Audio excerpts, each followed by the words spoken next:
Je m'appelle Clément Marcoux.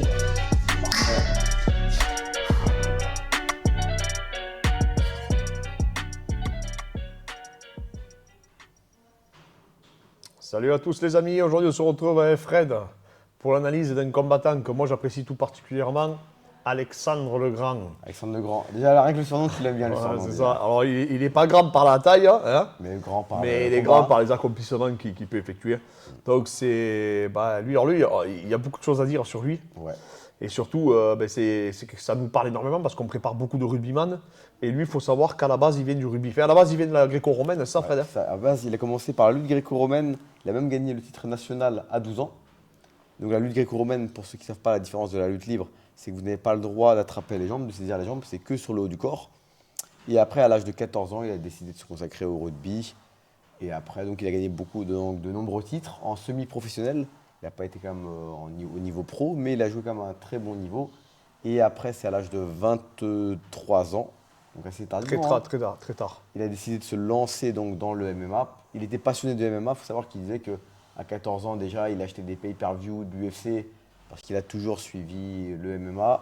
Et il n'a jamais arrêté la lutte en off-saison. Exactement. Il pratiquait toujours le MMA et la lutte en off-saison. Donc quand il est arrivé à 23 ans, il avait des qualités athlétiques qui étaient hors du commun. Ça me fait penser à beaucoup de rugbyman qu'on prépare, qui viennent en off-saison se préparer et qui ont des qualités athlétiques qui sont hors normes. D'ailleurs, je vais vous mettre une photo que je trouve franchement incroyable, les amis. Et vous allez voir, c'est même impressionnant de le voir aussi costaud. Voilà, elle est là.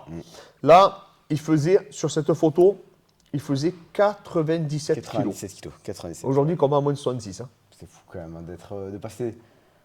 Tu le vois, il est énorme. C'est vraiment là, un physique de rugbyman crapu, vraiment des avant-bras énormes, des quadriceps énormes. Vraiment. Et là, maintenant, il commence à 66 kilos quand même. Bon, même si, après, il commence à 66 kilos, mais il n'est jamais à 66 kilos à l'année. Il est à 66 kilos à la pesée. Juste, oui. Il est très lourd, hein, apparemment. Hein. Hors combat, il est quand même encore lourd. Tu sais, c'est un mec qui faisait pratiquement 100 kilos. Son premier combat, il l'a fait en welterweight. Voilà, pour vous donner une idée, c'est 77 kilos. Il y en a qui disent que les combats amateurs, il les a fait même en middleweight. Ouais, en 84 kilos. Sachant qu'il fait 1m68, donc on va rebondir du coup sur son physique. Hein. Donc, il a les clavicules relativement larges quand même, je trouve. Hein. On ne le voit pas trop en biais. Parce qu'il est de biais, ouais. Parce qu'en fait, on n'a pas trouvé vraiment de photos. Hein. Je ne sais pas pourquoi, mais on n'a pas trouvé de photos concluantes qui représentaient bien son physique. Hein. Elle ne le mettait pas en valeur, je trouve. Hein. Il a un corps large. On voit quand même qu'il a été gros. On voit, ça se ressent au niveau de la peau qu'on peut apercevoir au niveau de ses pectoraux, par exemple. Il a une allonge de 180 cm. C'est dû en partie à l'explication parce qu'il a donc les clavicules larges, un humérus long et quand même un radius qui est relativement long aussi. Il a une chaîne postérieure, on ne le voit pas, mais il a une grande dorsale là, derrière. Il est énorme, sa chaîne postérieure. Vraiment, pareil, là on ne le voit pas parce que là, à mon avis, on a pris une photo où il était vraiment en train de cutter. Je vais vous la mettre. Non, il est sec sur cette photo. Ah ouais, sur cette photo, je vais vous zoomer pour que vous voyez. Donc là, vraiment, il est ultra sec. J'ai vraiment voulu vous montrer cette photo, vous faire un peu le différentiel avec la photo qu'on a montrée précédemment, où il était en rugby, il était à 97 kg. Là, vraiment, il finissait son cutting. Donc on peut vraiment s'apercevoir bien. Il a des sacrés pectoraux, hein. Il a des belles insertions au niveau sternal, des belles insertions au niveau claviculaire. Hein. Je vous dis, son point fort, lui, vraiment, c'est la chaîne postérieure. Il a une chaîne postérieure incroyable. Il a des quadriceps qui sont incroyables. Il a une antéversion du bassin aussi, également. Donc vraiment, pareil, on ne le voit pas forcément, mais il a un muscle sternomastoïdien qui est surdéveloppé. Pareil, le longissimus, le trapèze supérieur, inférieur, etc. C'est vraiment un athlète Est-ce que vraiment c'est dû à son hors norme. passif de rugbyman, de lutteur gréco-romain? Déjà, la lutte, comme il nous dit Rustam, qui vient de la Libre, donc le russe qui s'entraîne avec nous, il nous dit tu ne peux pas être bon en lutte gréco-romaine si tu n'es pas physique. Ouais. Si tu n'es pas physique, c'est quasiment impossible. Donc il avait des prédispositions physiques et même il attaquait tard. Et aujourd'hui, c'est un des plus grands 70 kg de l'histoire. Oui, donc c'est qu'à un moment donné, c'est qu'il avait des prédispositions athlétiques hors normes. Il est très fort en cache-contrôle. Je te dis, tu le vois, il a fait des mêlées. Il est habitué donc à tous ces efforts-là, à pousser. Et je te dis, il a des cuisses, elles sont énormes.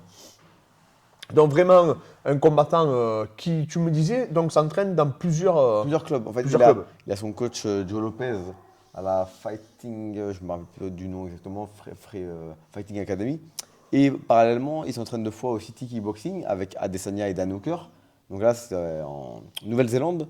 Et aussi, il s'entraîne aussi Au Tiger. Au Tiger Muay Thai, ouais. Ben, c'était Jérôme Bousson qui me disait qu'il avait vu tourner avec Issoumov et tout à l'époque. Il t'avait dit que c'est. Ouais, il m'a dit qu'à l'époque, il n'avait rien à voir son niveau avec le niveau qu'il a D'accord. aujourd'hui.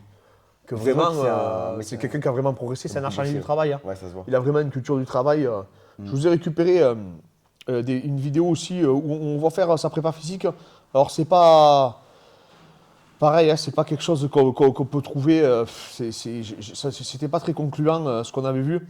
Mais voilà. Donc, je vous le mets, les amis. Donc, on voit un peu sa prépa physique. Tu vois, bon, il fait tout ce qui est mouvement, pareil avec les haltères. Bah, c'est vraiment l'école du Tiger, quoi. Ouais. Hein, donc, les mouvements un peu sur le transverse, etc., les rotations. Bon, moi, je suis pas fan de leur prépa physique, je te cache pas. Ouais, Ils sont je sais pas combien, il n'y a pas d'individualisation. Ils font quelques mouvements balistiques. Ils font pour faire, pour moi. Tu vois, c'est gros. Là-bas, c'est gros sparring, grosse charge d'entraînement. Après, tu vois, ça, voilà. tu vois, ça, par contre, Volkanovski, il s'entraîne au Tiger off-saison. Par contre, Oui, voilà, dès qu'il prépare un combat, il a vraiment sa team autour de lui. Oui, il a tout un staff autour de Pour lui le pour essayer de le combat faire contre Brian performer. Ortega, il s'entraînait avec Craig Jones au sol, qui est un des meilleurs spécialistes du grappling. Donc du coup, ça l'avait aidé à sortir du triangle contre Ortega ou de la guillotine. C'est vraiment, il sait quand même s'entourer au niveau avec les meilleurs spécialistes au monde quand même. Ouais, non, mais après, il est quand même intelligent. Tu le vois dans ses interviews, tu le vois dans sa réflexion. Moi, je trouve qu'il n'est pas reconnu à sa juste valeur. Je sais pas ce C'est que dû à t'en quoi penses. tu penses? Le manque peut-être de charisme? Il n'est pas vendeur, il fait. En fait, avec lui, moi, le problème que j'ai, c'est que je ne sais pas ce qu'il veut faire. Dans ses combats? Non, déjà dans ses combats, et en plus, je ne sais pas ce qu'il veut faire dans sa carrière. Tu vois, C'est-à-dire, Connor disait, je vais aller chercher 70 kilos. Tous les combattants, Max Holloway, il dit, je vais aller chercher Do Bronx, par exemple. Ouais. Lui, on ne sait pas trop s'il veut monter à 70, on ne sait pas s'il veut faire des super fights, on ne sait pas. Tu vois, il est un peu maladroit, même sa chaîne YouTube, je vois de ses vidéos. Ouais. D'ailleurs, c'est là où j'avais récupéré une partie de la vidéo. Je sais pas, c'est un peu approximatif, sa gestion de Je pense carrière. que c'est un manque de communication qui est. Ouais, je sais pas réellement son ambition, tu vois. Je sais pas ce qu'il veut faire, en fait. Parce qu'on regarde son parcours, il est quand même. Il est incroyable. Oui, C'est- mais il n'est pas monétisé comme il devrait Non, l'être. voilà, exactement. Voilà, je veux dire, voilà, là, il va sûrement rencontrer, s'il passe le Coréen Zombie, il va sûrement rencontrer Max Holloway, c'est Max inévitable. Holloway, ouais. Mais après, on fait quoi? Moi, j'aimerais bien le voir contre Do Bronx à 70 T'aimerais kilos, par qu'il exemple. provoque peut-être plus. J'aimerais le voir dans des gros super fights, tu sais, en catchweight, etc. quoi. Parce que si Roba Max Holloway, Il imaginons, n'a plus rien à prouver. il fait quoi? Il reste à 66 kilos. Tu vois, maintenant, je pense qu'il faudra qu'il monte. En plus, comme tu dis, il a commencé sa carrière, il était assez lourd. Oui. Donc voilà, les amis, moi, c'est quelqu'un que je trouve qu'il n'a pas la hype. Qui mérite. Ouais, qui mérite. Pour tout te dire, il combat du coup ce week-end. Des 3 combats, c'est le combat qui me hype le moins contre le Coréen Alors, c'est Zombie. le combat en main event. En Ouais, plus. c'est le main event. Moi, je préfère voir Burns comme Ramzat et du coup Starling contre Petroyan. Donc voilà. Donc par contre, voilà, c'est un athlète qui est vraiment pareil. Hein, on le répète encore. C'est le champion de 66 kilos. Ouais. Vous avez bien vu, je vous ai montré les photos. Il était à 97 kilos. Je crois qu'à 66 kilos, il n'y a jamais un combattant qui a été aussi lourd. Et je vous dis, il est quand même très très lourd, même en hors-saison. D'ailleurs, ça m'avait choqué parce que je l'avais vu mettre les gars avec Petroyan. Ouais. Et Petroyan, il faisait la moitié de son corps. Ouais, c'est vrai. Ah, c'était un truc de fou. Petroyan, il Après, pouvait strictement. il n'y a qu'une qui était décorée. Ouais, et Petroyan, il pouvait vraiment strictement rien faire. Le Petroyan, c'est pas un 61 léger. Ouais, c'est pas un 61 léger, mais franchement, à un moment, il se tourne avec lui. Tu as l'impression que Petroyan, il est à 100% et que lui, il est genre à 50%. Tu as l'impression que. Il ne peut pas s'exprimer, Petroyan, en fait, par rapport à sa puissance. Et c'est même bluffant, tu vois, de voir l'autre un peu impuissant. Bon, ils y vont pas à fond, mais tu vois que lui, il en garde vraiment sous le pied, quoi. Tu vois, Donc voilà. contre Shawn Mendes, quand même, qui est énorme. ultra Shawn puissant, Mendes. ouais. Bah, tu vois que physiquement, il n'est pas dépassé. Ah, mais je te dis, c'est un ancien lourd, hein. C'est pour ça qu'il a un cardio de malade, à mon avis.